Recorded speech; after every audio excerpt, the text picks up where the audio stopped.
A background check is required for many things, except when it comes to how the government handles your personal information.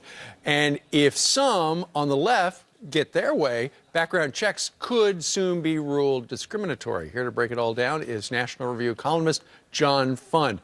John, you say that if you ask somebody, have you ever been convicted of a felony?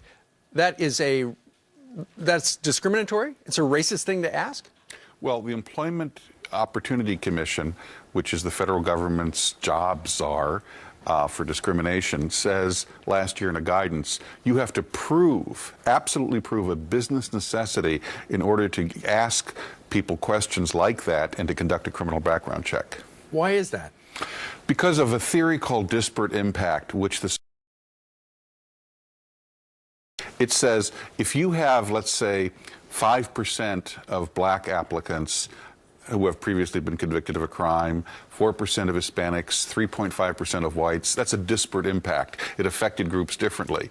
Therefore, that's potentially discriminatory because, as you know, our criminal justice system is racist and all of that. Yeah, I've heard that on another. And therefore, you can be subject to lawsuits. So a lot of businesses are no longer doing criminal background checks because of the potential of lawsuits. There was a security company that guarded nuclear power plants in Pennsylvania that went after by the AEOC because they had asked a security guard if he'd convicted of a crime. Right. Turned out he committed burglary twice, but they went after him.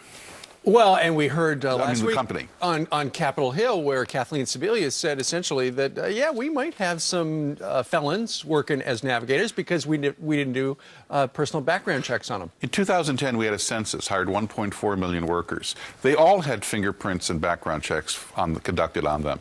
Now, none of these navigators have federal background checks. A few states do it.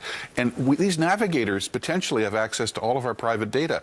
Last night in O'Reilly, James O'Keefe, Project Veritas, had a video showing navigators advising people applying for Obamacare how to lie, cheat, and steal, and in order to lower their premiums and get more subsidies.